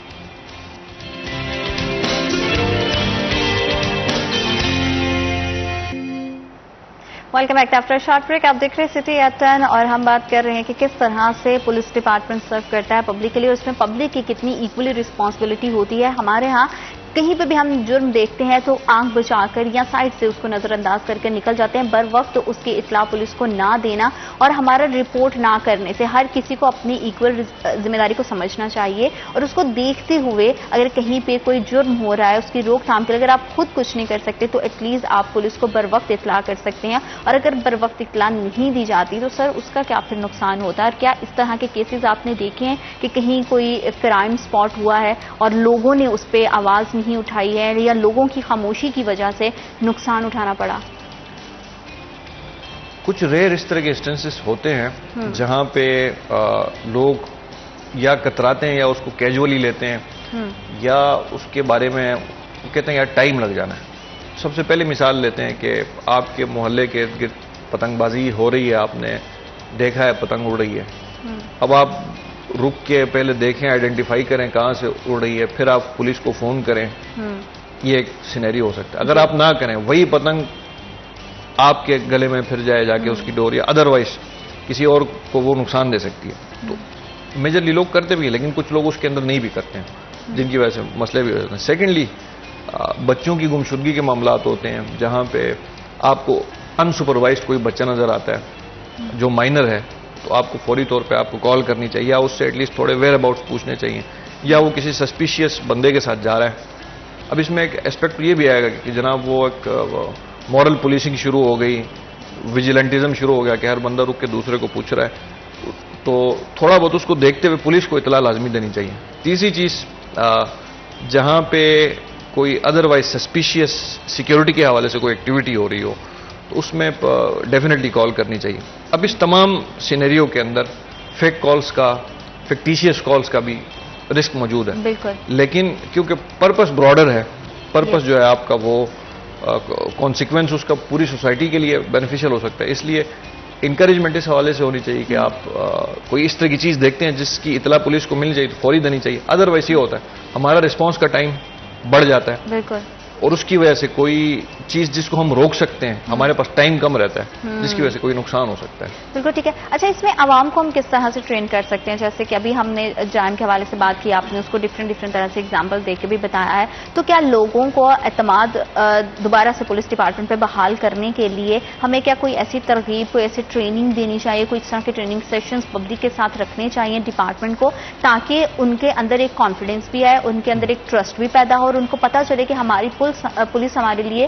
24/7 جو ہے وہ سرو کر رہی ہے, تو ہمیں بھی اس کو اسی طرح سے رسپانس بیک کرنا ہے, ہمیں بھی اسی طرح سے اس رسپانسبلٹی کو سمجھنا ہے. اور کہیں پہ کرائم اگر ہو رہا ہے تو اس کو روکنے کے لیے ہمارا کیا انفرادی طور پر کردار ہونا چاہیے, یہ پبلک کو پتہ ہونا چاہیے. تبھی پبلک کا اور ڈپارٹمنٹ کے درمیان کی میں سمجھتی ہوں جو ڈسٹنس ہے یہ ختم ہوگا. یہ کانفیڈنس بلڈنگ میجرز کی جو آپ بات کر رہی ہیں, اس میں بہت سی چیزیں ہم آلریڈی کر رہے ہیں. یوتھ انٹرنشپ پروگرامز ہیں، مساجد کی کھلی کچہریاں ہیں، آفیسز کی کھلی کچہریاں ہیں، مختلف ولیجز کے اندر کی کھلی کچہریاں ہیں. اپارٹ فرام دیٹ مطلب مختلف کمیٹیز بھی کام کرتی ہیں. تو اس کے اندر جو آپ کی یہ والی بات ہے کہ ان کی سینسٹائزیشن کے ساتھ ان کا ٹرسٹ بلڈنگ کا ایک وہ ہو کہ وہ رسپانس کریں. اس میں کچھ چیزیں یہ ہوتی ہیں کہ اس خوف کو ختم کر کے پولیس کے ساتھ انٹریکشن کر کے ہم کافی حد تک بینیفٹ بھی لے لیتے ہیں جناب. کمیونٹی ہمارے ساتھ جڑ جاتی ہے. مسئلہ وہاں پہ آتا ہے جب آپ کے سامنے کوئی کرائم ایسا سچ ہو گیا ہے اور آپ ایون وٹنس بننے کے لیے تیار نہیں ہوتے ہو. اس میں آپ کو ایگزامپلس بھی دے سکتا ہوں کہ کیونکہ over all system criminal justice کا اس طرح کا ہے کہ آپ کے سامنے کوئی اس طرح کا ایونٹ ہو جاتا ہے, you would hesitate to become a witness even if you are a witness, کیونکہ آپ کے بیک آف دا مائنڈ پہ یہ چیز ہے کہ جناب I have to go to the courts اور اس کی وجہ سے میرا ٹائم ضائع ہو گیا, otherwise I could initiate a process of animosity with another person. اب ان چیزوں کی وجہ سے جو اسٹرکچرل ایشوز ہیں ان کی وجہ سے بھی ایک رسپانس کے اندر ایشوز آ جاتے ہیں. کانفیڈینشیلٹی کے ایشوز, آپ کوئی کرائم کی بابت اطلاع دیتے ہیں اور اس کے اندر آپ کی آئیڈینٹی جو ہوتی ہے اگر وہ اس کے بارے میں وہ اپیئر ہو جائے تو اس سے آپ کی جان کو خطرہ بھی ہو سکتا ہے, ادروائز خطرہ بھی ہو سکتا ہے. لوگ یہ چیزیں پرسیو کرتے ہیں, لازمی نہیں ہے کہ یہ اس طرح ایگزسٹ کرتی ہوں, لیکن وہ پرسیو ایسے کرتے ہیں جس کی وجہ سے وہ جو جس طرح ہم چاہ رہے ہیں کہ ایک پبلک کا ہمیں ایک ان دا فارم آف انفارمیشن ہمیں فلو ہے وہ کسی حد تک رک بھی جاتا ہے. لیکن اس کا یہ مطلب نہیں ہے کہ ہمیں انفارمیشن نہیں ملتی, بہت سی انفارمیشن ہمیں ملتی. مثال کے طور پہ سوشل میڈیا پہ آپ کا ہمسایہ جو ہے وہ ویپن ڈسپلے کر رہا ہے, آپ اس کی تصویر پولیس کو بھجوا دیتے ہیں, بہت سے لوگ بھجواتے بھی ہیں, ہم اس طرح بہت ساری کاروائیاں کرتے ہیں. لائک وائز خواتین کے بہت سے مسئلے ہوتے ہیں, ہیراسمنٹ سے ریلیٹڈ بہت سے مسئلے ہوتے ہیں جس میں ان کو ان پرسن جو ہے یا تھانے نہیں آنا یا ادروائز اس طرح کے ایشوز ہیں تو وہ تھرو آن لائن میڈیم, ہمارا فیس بک کا پیج ہے, ادروائز ہماری آن لائن پریزنس ہے, وہاں پہ اچھا آپ ہیلپ لائن کے ذریعے کر سکتے ہیں. بہت سی ایسی چیزیں ہوتی ہیں جہاں پہ یہ آپشنس ایکسرسائز ہوتی بھی ہیں, جہاں پہ کانفیڈینشیلٹی کے ایشوز آتے ہیں. تو پوائنٹ اس میں یہ ہے کہ چیلنجز تو ہیں اور اس کو ہم بہتر کرتے ہیں انٹریکشن کے ذریعے, اپنے ایکسپیرینس کے ذریعے. اچھا, پولیس ہیلپ لائن کے ذریعے اگر کوئی کمپلینٹ آتی ہے, کیونکہ خواتین کو تھوڑا سا ہیزیٹیٹ بھی ہوتی ہے, ہراسمنٹ کے بہت زیادہ ایشوز ہوتے ہیں, تو ان کو اپنا تھوڑا سا یہ بھی ہوتا ہے کہ گھر والوں کو نہ پتہ چل جائے یا پھر سوسائٹی میں ہم کس طرح سے موو کریں گے, بہت سارے کویشچنز ان کے مائنڈ میں ہوتے ہیں. اگر آن لائن کوئی کمپلینٹ آتی ہے تو اس پہ کتنے ٹائم میں رسپانس ہوتا ہے اور پھر اس پورے کیس کو کس طرح سے پرسیو کیا جاتا ہے؟ کیا پھر اس پرسن کا تھانے آنا, پولیس ڈپارٹمنٹ کے ساتھ اس کا مل کر اس کیس کو سالو کرنا اور پولیس کے سامنے اس کا پیش ہونا ضروری ہوتا ہے, یا اس سسپیکٹ کو, اس بندے کو کانفیڈینشیل رکھا جاتا ہے؟ کانفیڈینشیلٹی کو مینٹین کرنے کے بارے میں ہمیں سینسٹائزیشن بھی ہے, ہم کوشش بھی کرتے ہیں. جہاں پہ ضرورت نہیں ہے ادھر ان پرسن جو ہے انٹریکشن کی کو ایکسیپشن ہم کریٹ کر دیتے ہیں. سیکنڈلی, کمپلینٹ کوئی بھی آتی ہے تو اس کے ٹائم لائنز ہیں کہ وہ چاہے پی ایم پورٹل سے آتی ہے, سی ایم پورٹل سے آتی ہے, 1787 سے آتی ہے, تو اس کی جو سیٹ ٹائم لائنز ہیں کہ 24 آورس 48 آورس اس کے اندر ہم اس کو رسپانس کرتے ہیں. اب اس کے اندر جب کمپلیننٹ کی آئیڈینٹی لیٹ سے ایک پی ایم پورٹل کی اپلیکیشن کے اندر کسی نے اپنی آئیڈینٹی ہڈن کی ہوئی ہے تو اس میں ہمیں تھوڑے سے چیلنجز بھی آتے ہیں کہ یار جو کمپلیننٹ ہے اس نے انف ڈیٹیل بھی نہیں بتائی ہوئی, تو اس طرح کی اپلیکیشن کا کچھ ہو نہیں سکتا ہے کیونکہ ہمارے پاس انفارمیشن کی کمی ہوتی ہے. تو بعد اس کے اندر چیلنج بھی ہے, ہم تھوڑی سی کوشش کر کے کمپلیننٹ کو آئیڈینٹیفائی کر کے جو جس ریجن کے اندر, جس جگہ کے اندر یہ کمپلینٹ درج ہو رہی ہے ادھر کی انفارمیشن لے کے بھی ہم اس کو پروسیس کرتے ہیں. ان شارٹ بات یہ ہے کہ کمپلینٹ ہمارے پاس آ جاتی ہے تو اس پہ ڈیفینیٹلی ہم کوئی نہ کوئی ورک ضرور کرتے ہیں جس کے نتیجے میں مسئلہ ایڈریس ہونے کے قریب پہنچ جاتا ہے, اگر ایڈریس مکمل نہ بھی ہوتا ہے. تو اس میں آپشن اگر آپ کے پاس یہ ہو کہ کمپلینٹ نہیں کرنی ہے اور کمپلینٹ کرنی ہے تو کر لینا زیادہ بہتر ہے. ٹھیک ہے. اچھا, کچھ دن کے پہلے میں ایک اپنا ہی پروگرام کری تھی سائبر کرائم سے ریلیٹڈ, تو اس میں ایک چیز ہمارے پاس سائبر کرائم سے ریلیٹڈ ایکسپرٹس موجود تھے, تو میرا ان سے یہی سوال تھا کہ ہم اکثر اسی طرح سے آن لائن ہیلپ مانگتے ہیں, خواتین اسپیشلی آن لائن کمپلین کرتی ہیں, تو ایف آئی اے کے ہی ڈپارٹمنٹ کے اندر سے ان کی انفارمیشن جو ان سے مانگی جاتی ہے اکثر اوقات ہم نے دیکھا ہے کہ وہ لیک ہو جاتی ہیں. تو اس طرح کی سینسٹیو چیزوں کو لے کر ڈپارٹمنٹ کا رسپانسبل ہونا کتنا زیادہ امپورٹنٹ ہوتا ہے. جیسے کہ ابھی آپ نے مینشن کیا کہ اگر کانفیڈینشیل چیزیں رکھی گئی ہیں, ہمارے پاس انف انفارمیشن موجود نہیں ہے, لیکن اگر ایک بندہ یا ایک بندی آپ پہ ٹرسٹ کر کے آپ کو تمام کی تمام کانفیڈینشیل اپنی انفارمیشن دیتا ہے اور آپ کو وہ ایکسپیکٹ کر رہا ہے اس چیز کو کہ میرے معاملے کو حل کیا جائے گا, تو اس میں ڈپارٹمنٹ کے کاندھوں پر اور کتنی رسپانسبلٹی آ جاتی ہے. اور یہ جو لیکیج آف انفارمیشن ہے یا کانٹینٹ ہے کسی بھی طرح کا ہو سکتا ہے, وہ اس پہ اگر کوئی اس طرح کی چیز آتی ہے تو اس پہ ڈپارٹمنٹ کیسے ایکشن لیتا ہے؟ جو آپ پرٹیکولر السٹریشن بتا رہی ہیں وہ ایف آئی اے سے ہٹ کے بن گیا سائبر کرائم کا بھی. اس کے اندر جو آپ چیز بتا رہی ہیں کہ انفارمیشن کی لیکیج ہونا, اس پہ اگر وہ چیز رپورٹ ہوتی ہے تو فارمل اس پہ ڈپارٹمنٹل ایکشن ہوتا ہے, انکوائری ہوتی ہے. بالخصوص جہاں پہ کوئی بھی سینسٹیو چیز ہے, کوئی ریلیجیسلی سینسٹیو ہو سکتی ہے, سوشلی سینسٹیو ہو سکتی ہے, اس طرح کی چیزوں کے حوالے سے اگر انفارمیشن لیک ہو تو پرابلم بن سکتی ہے. تو اس کو ڈپارٹمنٹلی ڈسکریج کیا جاتا ہے, اور اگر اس طرح کی کوئی کمپلینٹ آتی ہے تو اس کو بہت سیریسلی لیا جاتا ہے, اور وہ ثابت ہونے پہ ایون ٹرمینیشن فرام سروس بھی ہو سکتی ہے, ڈسمشن فرام سروس بھی ہو سکتا ہے. تو جس حوالے سے آپ بات کریں اس پہ ڈیفینیٹلی ایک کمپلینٹ بنتی ہے. متعلقہ ادارہ جو ہے وہ سائبر کرائم کا جو ادارہ ہے وہ ہے. بالکل ٹھیک ہے. اچھا, کمیونٹی پولیسنگ کے حوالے سے مجھے بتائیے گا کہ یہ ٹرم ہم سنتے ہیں کمیونٹی پولیسنگ, یہ ایکچولی کیا ہے, یہ کیسے مدد کر سکتی ہے؟ دیکھیں, community is the group of people who are living together, اور جن کا انٹریکشن آپس میں ہوتا ہے. اب اس کے اندر جینڈر وائز آپ جائیں, کلاس وائز جائیں, سیکٹ وائز جائیں, ٹرائب وائز جائیں, کاسٹ وائز جائیں, ڈفرینٹ سیگمنٹس آف سوسائٹی کو ایگزسٹ کر رہے ہیں. اب کمیونٹی پولیسنگ یہ ہے کہ ہم نے ان سب کے لیے اس کمیونٹی کا حصہ بنتے ہوئے, اپنے آپ کو حصہ سمجھتے ہوئے ان کے ساتھ انٹریکٹ کرنا ہے. اس کی مثال یہ ہوتی ہے کہ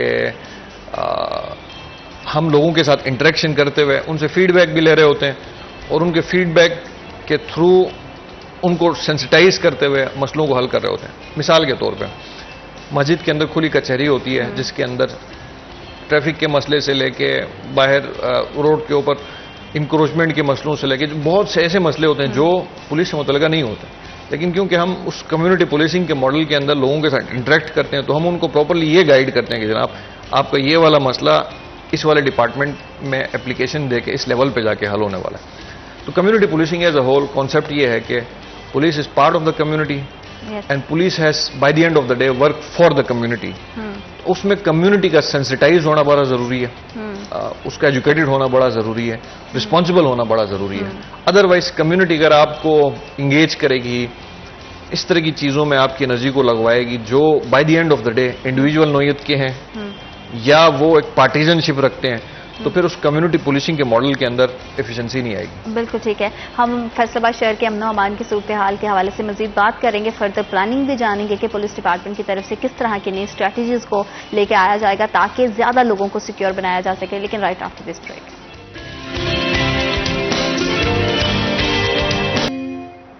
welcome back after short break. آپ دیکھ رہے سٹی ایٹ 10 اور فیصل آباد پولیسنگ کے حوالے سے ہم بات کر رہے تھے, اور پیٹرولنگ پولیسنگ کے حوالے سے بات کی جائے. ویسے بھی ہم دیکھتے ہیں کہ پورے شہر میں ہمیں کہیں نہ کہیں اسپاٹ کرتے ہوئے ہمارے پولیس ڈپارٹمنٹ کے جوان دکھائی دے رہے ہیں. سخت گرمی ہو, سردی ہو, ہر موسم میں ہمیں کوئی اور دکھائی دے نہ دے, ہمارا پولیس ڈپارٹمنٹ ہمیشہ سے ہمیں دکھائی دیتا ہے. سڑک پہ ہمیں بہت سارے ایسے آفیسرز دکھائی دیتے ہیں جو کہ بڑی اپنی فیملی سے وہ بات کریں نہ کریں لیکن پبلک کے بہت سارے مسائل کو سن بھی رہے ہوتے ہیں. تو اس میں پبلک کی بھی بڑی ذمہ داری بن جاتی ہے کہ وہ اس طرح سے تعاون کریں تاکہ ہم جرائم کو بر وقت روک بھی سکیں اور کرائم کی ریشو کو اسی طرح سے ہم کم کر سکتے ہیں. پولیسنگ کے حوالے سے, کمیونٹی پولیسنگ کے حوالے سے ہم بات کر رہے تھے. تو سر میں آپ سے ضرور جاننا چاہوں گی کہ پولیسنگ میں پولیس ڈپارٹمنٹ کی پرفارمنس کو مزید بہتر بنانے کے لیے قانون ساز اداروں کا سپورٹ, ان کا تعاون, اور اگر ہم کہیں کہ ہائی اتھارٹیز, ان کا کس حد تک کردار رہتا ہے؟ دیکھیں, ریسنٹ اگر ہم بات کریں, موسٹ ریسنٹ, تو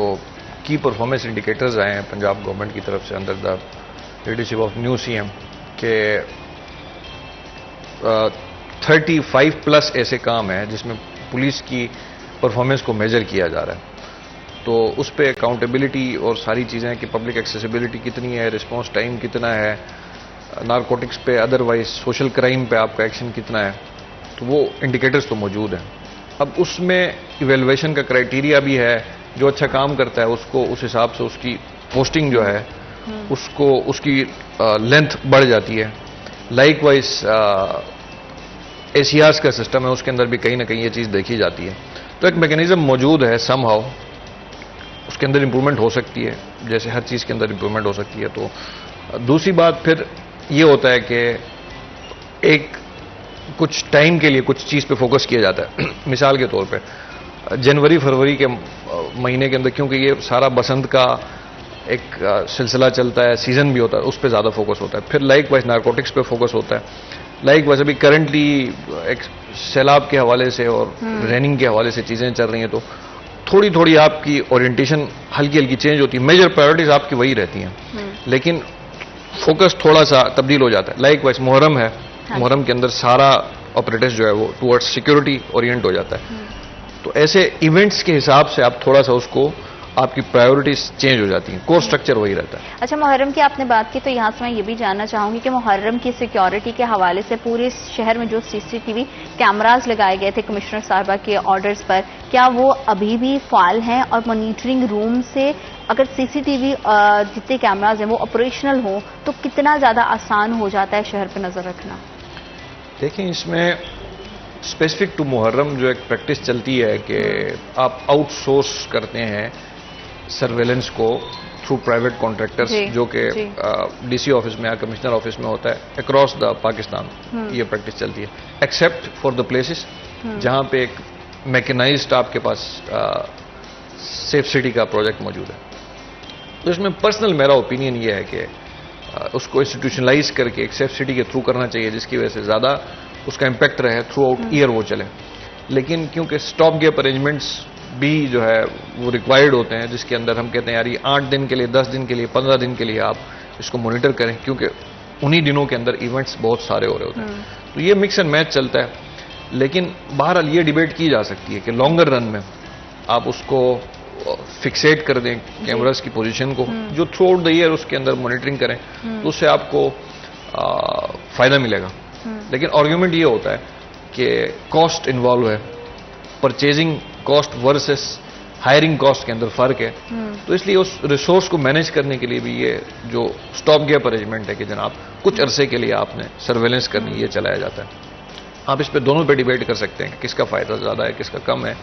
لیکن باٹم لائن یہ ہے کہ لانگر رن میں اگر ہم دیکھیں تو ایک لانگ ٹرم انویسٹمنٹ کے طور پہ اس کو سیف سٹی کے ساتھ کنیکٹ کیا جائے تو وہ زیادہ سسٹینیبل رہے گا. بالکل ٹھیک ہے. اچھا, کوئی بھی کیس ہو اس میں ثبوت بہت زیادہ امپورٹنٹ ہوتے ہیں اور قانون ہمیشہ چلتا ہی ایویڈنس پہ ہے سب چیزیں. تو آپ کیا سمجھتے ہیں کہ لوگ جہاں پہ اپنے لائف سٹائل پہ کروڑوں روپے لگا لیتے ہیں, اپنے گھر پہ لگا لیتے ہیں, لیکن ہم دیکھ رہے ہیں گلی محلوں میں ایک بلب کی روشنی کے لیے ایک بلب موجود نہیں ہوتا اور کسی ایک بھی سنگل کوئی ایک کیمرہ بھی موجود نہیں ہوتا. اگر وہاں پہ کوئی واقعہ ہو جائے تو بہت مشکل ہو جاتا ہے پھر پولیس ڈپارٹمنٹ کے لیے انویسٹیگیٹ کرنا, مطلب ان کے لیے اور دوسرے طریقے ہیں. تو لوگوں کا اس میں اپنی ذمہ داری کو سمجھنا اور ایز کمیونٹی پولیس کے ساتھ چلنا وہ کتنا امپورٹنٹ ہے, اور کیا ایسی تدابیر ہیں جو آپ ان کو دینا چاہیں گے کہ ان چیزوں کو ضرور فالو کریں اگر ہمیں ایک امن و امان کی صورتحال کو برقرار بھی رکھنا ہے, اپنے شہروں کو اپنی گلی محلوں کو سیکیور بھی کرنا ہے؟ تو ہم اس کو ٹیکنیکل لینگویج میں کہتے ہیں target hardening. Okay. In a sense کہ جس چیز میں آپ ٹارگٹ ہو سکتے ہو اس میں جو آپ کا اینیمی ہو سکتا ہے اس کے ٹارگٹ کو ہارڈ بناؤ. مثال کے طور پہ آپ نے گھر کی سیکیورٹی بنانی ہے تو اس میں آپ کیمراز بھی لگوائیں, اس کی انٹرنس کو مشکل بنائیں کہ ادروائز کو انفلٹریٹ کر کے نہ آ سکے. یہ چیزیں تو آپ نے کرنی ہی کرنی. سیکنڈلی اس کے اندر یہ والا پہلو ہے کہ prevention is better than cure. اب یہ کیسے ہو سکتی ہے؟ مثال کے طور پہ بہت سے لوگ بڑی اماؤنٹ کیش کی یا بینک سے لے کے ادروائز جہاں پہ کاروبار کا سارا سلسلہ ہے وہ لے کے کیش بیسڈ ٹرانزیکشن کر رہے ہوتے ہیں, حالانکہ یہ ایک ڈسکریج کرنے والا بیہیویئر ہے. تو اس میں رادر دن کے سیکنگ ہیلپ آفٹر ورڈس کے یہ ایشو ہو گیا ہے, ڈکیتی ہو گئی ہے, واٹ اف کہ آپ اس کو بینک کے ذریعے کریں, اس کو ایک فارمل لیگل چینل کے ذریعے کریں جس سے ایک آپ نیشنل ریڈار میں جو آپ کا ایک ٹیکس کا سارا سسٹم ہے اس میں بھی آپ آئیں. اب اس کے اندر لوگ اس کو اوائڈ کرتے ہیں. تو دونوں ایگزامپلس کے اندر میں اس میں آپ کو یہ بتاتا چلوں کہ پریونٹیو جو آپ کی سائیڈ ہے اس کو آپ نے فوکس کرنا ہے. لائک وائز آپ کے گلی محلے کے اندر مختلف لوگ رہتے ہیں یا آپ نے خود لوگ رکھے ہوئے ہیں جو آپ کے ٹیننٹس ہیں, آپ کے ورکرز ہیں, ان کی آپ نے رجسٹریشن نہیں کرائی ہوئی, وہ کل کو ایک سیکورٹی تھریٹ بن سکتے ہیں, کرائم کمٹ کر سکتے ہیں. تو ملٹیپل اس کے اس ڈبیٹ کے اندر حصے ہیں. باٹم لائن اس کی یہ ہوگی کہ آپ ٹارگٹ ہارڈنگ ایسے کریں کہ ہر وہ پریونٹیو ایکشن جو آپ کے اینڈ پہ ہو سکتا ہے, جس کے ذریعے آپ اپنے آپ کو محفوظ بناتے ہیں, اپنی سیفٹی اینڈ سیکیورٹی کو بڑھاتے ہیں, اس کے اندر آپ انویسٹ کریں. اس سے یہ ہوگا کہ آپ اس بندے کی کاسٹ بڑھا رہے ہیں جو آپ کے اگینسٹ سوچ رہے ہیں, جو آپ کے لیے ڈینجر کاسٹ کر سکتا ہے, آپ اس کے لیے کاسٹ بڑھا رہے ہیں, اپنے آپ کو آپ سیکیور کر رہے ہیں. تو کہتے ہیں اسٹچ ان ٹائم سیوز 9. تو اس لیے وہ ٹائم جو اسٹچ ہے وہ لگانا چاہیے تاکہ آپ کو کسی اور ڈینجر سے جو ہے نا اس کے اندر آپ کا رسک کم ہو جائے. اچھا، ہم نے یہ بھی بہت دیکھا ہے جیسے گھروں کی سیکیورٹی کے حوالے سے کہ بہت سارے کرائم پچھلے کچھ سالوں میں ہم نے دیکھا کہ خواتین اس میں بہت زیادہ انوالو رہی ہیں, وہ خواہ گھر کی ملازمہ ہو یا گھر پہ اکثر ہمارے ہاں یہ بھی بڑا رواج ہے کہ دروازہ کھٹکھٹایا اور کسی نے کہا کہ پانی چاہیے تو وہ ہم کسی بھی طرح سے اس طرح کیا کر لیتے ہیں. تو خواتین کے کرائم کی شرح میں کتنی کمی آئی ہے لیڈیز پولیس اسٹیشن کے قیام کے بعد؟ دیکھیں, ٹریڈیشنلی ایک پیٹریارکل سوسائٹی ہونے کی وجہ سے مرد کا کرائم کمٹ کرنا آپ کو اسٹیٹسٹکلی بھی زیادہ ملے گا. اب جو خواتین کا فیکٹر اس کے اندر آپ بتا رہی ہیں وہ اوور دا ایئرس بہرحال انکریز ہوا ہے. وہ اس طرح کے آپ کے پاس سوشل میڈیا کی ایکسیس اور انفارمیشن کی ایکسیسیبلٹی جب آپ کے پاس بڑھ جاتی ہے تو کرمنل ایلیمنٹ بھی اس کو اپنے حق میں یوز کر لیتا ہے. لائک وائز خواتین کا طبقہ کرائم کے اندر ٹریڈیشنلی کم ملوث پایا جاتا تھا, یہ ہماری پرسپشن ہے. اچھا, کہ کم جو ہے کرائم کے اندر ملوث ہوتے, لیکن اب اسی پرسپشن پہ یہ کرائم ایوالو کرنا شروع ہو گیا کہ جناب کیونکہ خاتون ہوگی تو چیکنگ نہیں ہوگی, شک کم پڑے گا, اس طرح کی چیزوں کی وجہ سے جو مختلف اس طرح کے لوگ ہیں جو آرگنائزڈ وے میں اس کو کرتے ہیں, انہوں نے بطور ٹول جو ہے وہ خواتین کو اپنے ان جو ہے پروجیکٹس کے اندر انہوں نے یوز کرنا شروع کیا کہ جناب یہ جا کے انفارمیشن کیا ہمیں دے, یا جیسے آپ نے ملازمہ والی بات کی کہ وہ جا کے پہلے وقت کے ساتھ آپ کو لگ رہا ہے کہ اس کرائم کی شرح میں اضافہ ہوا ہے. ٹھیک ہے, اس کو پولیس ڈپارٹمنٹ کس طرح سے روک سکتی ہے اور اس کے حوالے سے کیا اسٹریٹجیز ہے, اور پولیس ڈپارٹمنٹ میں لیڈیز پولیس آفیسرز کی وجہ سے کتنی زیادہ آسانی آئی ہے, ہم جانیں گے لیکن رائٹ آفٹر دس بریک.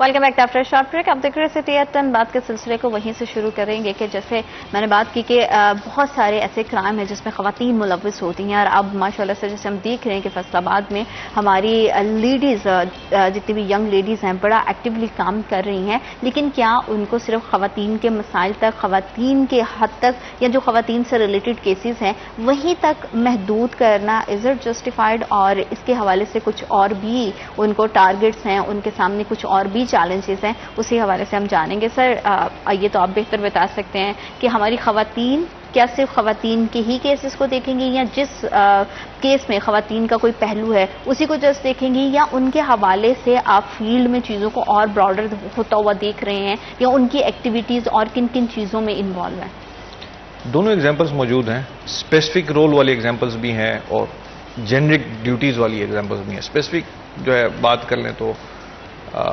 خدمت مرکز سے لے کے gender base unit, women police station, یہ چیزیں ہماری ساتھ ساتھ اسپیسیفک ٹو ویمن چل رہی ہیں. اس سے ہٹ کے وہ جو جینرک ڈیوٹیز والا ہے اس کے اندر پیٹرولنگ ہے, اسکواڈس بنانا ہے جو آؤٹ ڈور ایکٹیویٹیز کے اندر ہوتے ہیں, اینٹی ہریسمنٹ کمپینس کے اندر باقاعدہ وہ آن روڈ پہ جا کے کام کرتے ہیں. تو دونوں آپ کو ایگزامپلس ملیں گی. اب یہ بات کر دینا کہ کیا خواتین کا رول پولیس کے اندر ایک اسپیسیفک کام کے لیے ہے, تو بہرحال اس کو نگیٹ کیا جا سکتا ہے کہ once you are wearing a uniform you are a police officer, you are essentially suppose to perform every duty that the situation demands. اس کے اندر ریگارڈلیس آف دا جینڈر آپ نے چیزیں کرنی ہیں. اب اس کے لیے انیبلنگ انوائرمنٹ پرووائڈ کرنا وہ آرگنائزیشن کی سینئر کمانڈ کا through S O Ps for example کام ہوتا ہے, اور وہ پنجاب پولیس میں بڑے بہتر طریقے سے ہو رہا ہے. اس میں آپ کے ساتھ میری بات ہوئی کہ 10% کی پریزنس ہونی چاہیے in terms of representation in the personal. اب اس 10% کو ڈیورنگ دا فیلڈ پوسٹنگز کیسے اس کو یوٹیلائز کرنا ہے وہ چیلنج ہوتا ہے. فیصل آباد کے اندر آپ کو ریسنٹلی ایگزامپل آپ کو ملے گی کہ 2 خواتین جو ہے وہ ایس ایچ اوز ہیں, تھانہ وومن اور تھانہ گلبرگ. تو یہی ہمارے پاس ایگزامپل ہے کہ کیسے they are doing all of the comprehensive and generic things that a police officer does regardless of the gender. تو اس میں اسپیسیفک کر دینا جو ہے نا وہ زیادتی ہوگی. اور آپ کو بھی لگتا ہے کہ آپ کے کام میں بھی بہت حد تک آسانی آ گئی ہے؟ ڈیفینیٹلی اگر ایز اے ٹیم ہماری جو رسپانسبلٹیز ہوتی ہیں وہ فلفل ہوں تو آسانی پیدا ہو جاتی ہے. لیکن چیلنجز ہمارے ڈے ٹو ڈے اتنے آتے ہیں کہ ہم مکمل طور پہ یہ نہیں کہہ سکتے ہیں کہ آسانی پیدا ہو گئی ہے. لیکن کمٹمنٹ اور ہارڈ ورک کے ذریعے آپ کو ایٹ لیسٹ کانفیڈنس ہوتا ہے کہ we will deal with the situation. بالکل ٹھیک ہے. اچھا ہم دیکھتے ہیں پولیس ڈپارٹمنٹ کے اندر جو بھی پولیس آفیسرز میرے پاس آتے ہیں وہ کہتے ہیں کہ ہمارے ڈپارٹمنٹ میں اکاؤنٹیبلٹی ٹرانسپیرنٹی بہت زیادہ ہے، لیکن اس کے باوجود ہم دیکھتے ہیں کہ بدعنوانی کے یا کرپشن جیسے معاملات ہمیں دکھائی دیتے ہیں. تو ان ایسے تمام معاملات کو روکنے کے لیے پولیس ڈپارٹمنٹ میں کتنے سخت لاز موجود ہیں اور اس کے خلاف کیا ایکشنز ہیں تاکہ دیکھنے والوں کو پتہ چلے کہ ڈپارٹمنٹ اپنے ہی اندر اگر کچھ غلط ہو رہا ہے تو اس کو روکنے کے لیے کیا کر رہا ہے؟ آپ نے صحیح بات کی کہ اکاؤنٹیبلٹی کا میکینزم، پروسیس اور اسپیکٹرم پولیس کے اندر بہت زیادہ ہے. اس میں آپ کو فگرز مل سکتے ہیں، اسٹیٹسٹکس مل سکتے ہیں. آپ کسی بھی ڈپارٹمنٹ میں جا کے آپ یہ پوچھیں کہ اس سال آپ نے اگینسٹ یور اون ڈپارٹمنٹ کتنا ایکشن لیا ہے، کتنی کمپلینٹس آئیں، کتنی انکوائریز کی، کچھ فگر آپ دیکھ لیں کہ وہاں پہ کتنے ہوتے ہیں ورسز پھر پولیس میں آپ دیکھ لیں. لیکن آپ کی جو دوسری بات ہے کہ ڈسپائٹ اکاؤنٹیبلٹی آپ کا یہ جو آپ کی کمپلینٹس ہوتی ہیں وہ زیادہ کیوں ہوتی ہیں. اب یہ سوچنے والی بات ہے کہ اکاؤنٹیبلٹی زیادہ ہونے کے باوجود ایسے کون سے عوامل ہو سکتے ہیں کہ سٹل جو ہے کمپلینٹ ایڈریس نہیں ہو رہی. اس میں اکاؤنٹیبلٹی کا میننگ فل ہونا ضروری ہے، یہ پہلی بات ہے. دوسری بات، اکاؤنٹیبلٹی ہونے کے بعد کا جو پروسیس ہے، مثال دے دیتا ہوں آپ کو میں. سینسیشن کریٹ ہو جاتی ہے تھرو میڈیا یا otherwise through people about certain issue, تو اس میں نی جرک یا پینک ریئیکشن ہوتا ہے. آپ اکاؤنٹیبلٹی کو دکھا رہے ہوتے ہیں. اس کے پھر بعد میں انکوائری اور ساری چیزوں کو آپ نے سچویشن ٹون ڈاؤن ہوتی ہے، پھر آپ نے فیکٹس کو کلیکٹ کر کے آپ نے انکوائری کرنی ہوتی ہے. تو پوائنٹ یہ ہے کہ کیا بڑا آپ کا مسئلہ جو کرپشن کا مسئلہ آپ بتا رہی ہیں وہ تھرو آؤٹ سوسائٹی پریویل کرتا ہے، اس کو ایڈریس کرنے کے لیے کیا کرنا چاہیے. تو اس میں پولیس کی حد تک کیپیسٹی بلڈنگ ہے، ٹریننگ ہے، سینسٹائزیشن ہے، ایگزمپلری بیہیویئر ہے. ان چیزوں کے ذریعے ہم ڈسکریج کرتے ہیں جتنا ہم سے ہو سکتا ہے.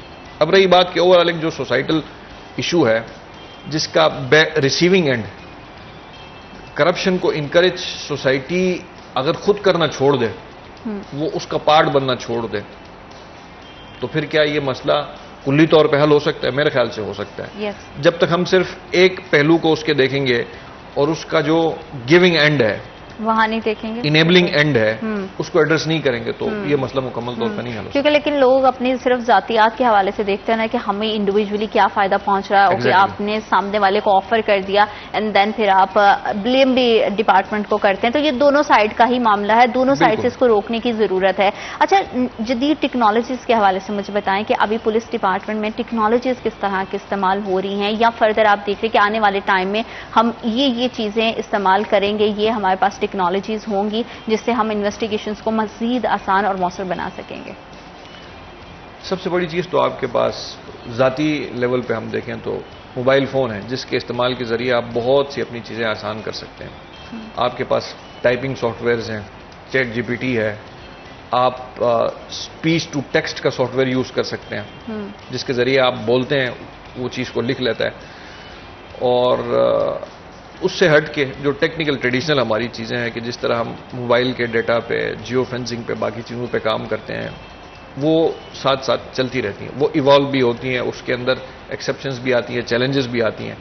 لیکن جو یوتھ، جو ریسنٹ جنریشن ہے جو پولیس کے اندر نئی لاٹ آئی ہے ینگسٹرز کی، جو کرنٹلی سب انسپیکٹر کے رینک پہ ہیں، جو زیادہ تر یونیورسٹیز کے گریجویٹس ہیں، ان کے لیے ریلیٹیولی آسانی ہے کہ ان چیزوں کو سمجھتے ہیں، اس کو پرسیو کرتے ہیں. لیکن صرف اس کی پرسیپشن کانسیکوینشل نہیں ہوتی. جو ڈپارٹمنٹ کے اندر ایک ہسٹوریکل، ایک انسٹیٹیوشنل میموری ہے، پرانے جو لوگ ہیں جو پرانی ٹریڈیشنل تفتیش کرتے ہیں، ان کا جب کمبینیشن ہوتا ہے ہمارے ٹیکنیکل سائڈ کے ساتھ تو وہ کمبینیشن بڑا بہترین رہتا ہے. سوسائٹی ایوالو کر گئی، کرائم ایوالو کر گیا ہے. کمپلیکس کیسز کے اندر ایک سائڈ پہ جو ہے سکسیس نہیں ملتی، ادھر کمبینیشن کے ساتھ چلنا پڑتا ہے. تو دونوں چیزیں چل رہی ہیں, اللہ کا شکر ہے بہتر چل رہی ہیں. کچھ چیلنجز اس کے اندر آ جاتے ہیں کیونکہ کرائم ایوالو ہو رہا ہے, لوگ جو ریپیٹڈ کرمنلز ہوتے ہیں, آپ دیکھ رہے ہیں چیلنجز ان سینس کہ جو ریپیٹڈ کرمنلز ہوتے ہیں وہ ان ٹیکنیکس کو سمجھتے ہیں جن کے ذریعے پولیس ان تک پہنچ سکتی ہے. اوکے, تو پھر وہ اپنی پریکاشنز لے کے کرائم کرتے ہیں کہ جناب ان حوالوں سے پولیس ہم تک نہ پہنچ سکے. تو اچھا اب وہ والا رستہ ہمارا بند ہو جاتا ہے, بندہ موبائل استعمال نہیں کر رہا, سم استعمال نہیں کر رہا, تو پھر ہم ایونچولی کوئی نہ کوئی حل نکال لیتے ہیں کہ اس تک ہم پہنچ جاتے ہیں. ٹائم لگ جاتا ہے لیکن کہتے ہیں کہ قانون کے ہاتھ لمبے ہوتے ہیں. تو تھرو اپلیکیشن آف مائنڈ اور تھرو کنسسٹنٹ ورک ہم بندے تک پہنچ جاتے ہیں, ٹائم لگ جاتا ہے.